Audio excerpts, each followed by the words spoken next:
Hello hi friends, welcome to our channel. ఈరోజు ఈ వీడియోలో ప్రెగ్నెన్సీలో ఉన్నప్పుడు ఆ స్లీపింగ్ పొజిషన్స్ అనేవి ఏ విధంగా ఉండాలి, ఏ మంత్ నుంచి మనకి ఎండ్ ఆఫ్ 9th మంత్ వరకు కూడా మన స్లీపింగ్ పొజిషన్ ఎలా ఉండాలి, ఎలా పడుకుంటే బేబీకి మంచిది మనకి మంచిది అనేది ఈ వీడియోలో షేర్ చేస్తాను.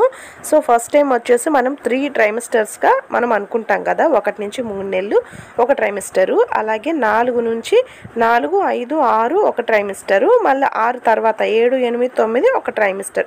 మొత్తం అయితే 3 ట్రైమిస్టర్లుగా అయితే అవుతుంది. ఫస్ట్ 3 మంత్స్ వచ్చేసి బేబీ చాలా చిన్నగా ఉంటుంది కాబట్టి ఎలాగైనా పడుకోవచ్చు. అంటే అటు సైడ్ తిరిగైనా పడుకోవచ్చు, ఇటు సైడ్ తిరిగైనా పడుకోవచ్చు. దాదాపు బోర్లా పడుకోవడం అనేది మీరు ఎప్పటి నుంచో స్టార్ట్ చేసుకోవడం మంచిది. పడుకున్నా ఏం కాదు, దాదాపు ఆ అలవాటు అనేది కూడా ఇక్కడ నుంచే స్టార్ట్ చేసేసుకోండి. కాకపోతే ఇంక ఈ 3 మంత్స్లో మీరు రైట్ సైడ్కి పెద్దగా పడుకోకూడదు అంటారుగా, ఏం పర్వాలేదు, పడుకోవచ్చు. అంటే బేబీ చాలా చిన్నగా ఉంటుంది కదా, ఈ 3 మంత్స్ ఓకే. ఎప్పుడైతే 4th మంత్ వచ్చేస్తుందో అప్పటి నుంచి కూడా బంప్ అనేది కనబడడం ఉంటుంది. అంటే మనకి బేబీ లోపల పెరుగుతుంది కదా, ఆ పొట్ట అయితే బయటికి కనిపిస్తూ ఉంటుంది. 4th మంత్ నుంచి అయితే మనకి ఆ పొట్ట కనిపించడం అనేది గమనిస్తూ ఉంటాము. సో అప్పుడు వచ్చేసి అటు సైడ్ కానీ ఇటు సైడ్ కానీ పడుకోవచ్చు. అండ్ బోర్లా కంపల్సరీగా కూడా పడుకోకూడదు, బేబీ మీద ప్రెజర్ పడుతుంది. అండ్ అలాగే 3rd ట్రైమిస్టర్ ఏదైతే 7వ నెల నుంచి 9వ నెల అంటే కనబోయే వరకు ఉన్న ఆ జర్నీని 3rd ట్రైమిస్టర్ అంటారు. అప్పుడు ఎట్టి పరిస్థితుల్లోనూ బోర్లా పడుకోవడానికి లేదు. మనకి ఎలాగూ పొట్ట బాగా బిర్రుగా ఉంటుంది కాబట్టి, బేబీ కూడా బాగా పెరిగిపోతుంటుంది కాబట్టి ఆల్మోస్ట్ సైడ్కి తిరిగి పడుకోవడమే చాలా మంచిది. సైడ్కి అంటే కూడా లెఫ్ట్ సైడ్కి తిరిగి పడుకోవడమే మంచిది. ఎందుకు అంటే లెఫ్ట్ సైడ్ తిరిగి పడుకోవడం ద్వారా మనకి ఆ బ్లడ్ సప్లై బాగుంటుంది. అలాగే మనకి నిద్ర కూడా పట్టినప్పుడు మీరు ఒకసారి లెఫ్ట్ సైడ్కి తిరిగి పడుకున్నట్లయితే కొంచెం ఫ్రీగా అనిపిస్తూ ఉంటుంది.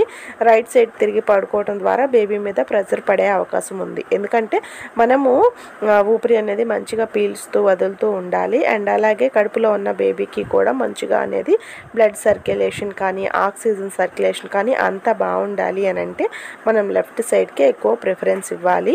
సో లెఫ్ట్ సైడ్కే ఇవ్వాలి కదా అని మరీ మనం మెలకుగా ఉండి మరీ చూసుకోవాల్సిన పని అయితే ఏమీ లేదు.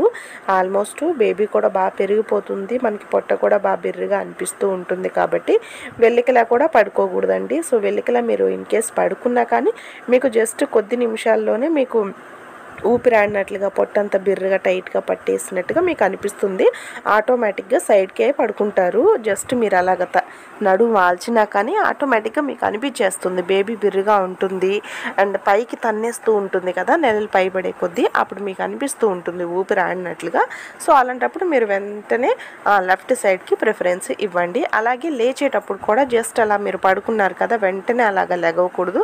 ఫస్ట్ సైడ్కి తిరిగేసేసి మీరు వెల్లికలా పడుకున్న సైడ్కి తిరిగేసి నిదానంగా అయితే లెగవాలి అన్నమాట. సో హఠాత్తుగా అయితే లెగిసే ప్రయత్నం చేయకూడదు. అది ఎవరికైతే ఉమ్మనీరు చాలా తక్కువ ఉంది, లేకపోతే ఉమ్మనీరు ఎక్కువగా ఉంది అని అంటూ ఉంటారు కదా, సో వాళ్ళకి మంచిది కాదు అని చెప్తూ ఉంటారు.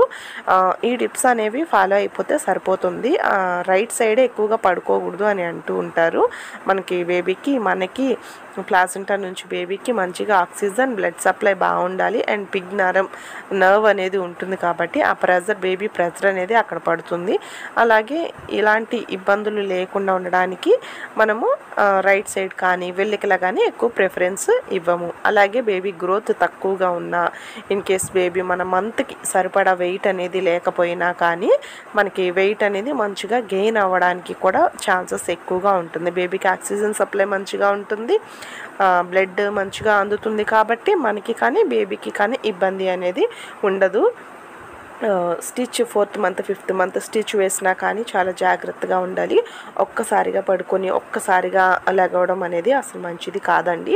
ఎక్కువ శాతము మీరు గమనించుకుంటూ ఉండాలన్నమాట. మీకు ఎలా ఉండింది, మీకు ఎటువైపు తిరిగితే ఫ్రీగా ఉంటుంది అనేది మాత్రం కంపల్సరీగా గమనించుకుంటూ ఉండండి. ఎందుకంటే లాస్ట్ ట్రైమిస్టర్ ఎప్పుడైతే వచ్చిందో అప్పటి నుంచి ఇంకా ఓకే పర్వాలేదు అనుకుంటాం, కానీ మనము బేబీ కిక్స్ మూమెంట్స్ అనేవి ప్రతిసారి తెలుసుకుంటూ ఉండాలండి. చాలామందికి కొంతమంది అంటూ ఉంటారు వాళ్ళకి అసలుకి ఏదన్నా ఇబ్బంది అనేది వచ్చినా కానీ డాక్టర్ గారు అడిగినప్పుడు నాకు అస్సలు తెలియనే లేదండి అంటారు. సో అందుకనే డాక్టర్ గారు కూడా చెప్తారు, ఎంత బేబీ పెద్ద అయిపోయినా కానీ మనకి మూమెంట్స్ అనేవి ఇదివరకు తిరిగినంతగా తిరగకపోవచ్చు, బట్ చిన్న చిన్న కిక్స్ అనేవి తెలుస్తాయి. పర్ డేకి వచ్చేసి 10 to 12 కిక్స్ అయితే మనము నోటీస్ చేస్తూ ఉండాలి. ఏదైనా తిన్నప్పుడు కానీ, తాగినప్పుడు కానీ, వాకింగ్ చేస్తున్నప్పుడు కానీ ఇలా అయితే కంపల్సరీగా అనిపిస్తూ ఉంటుంది.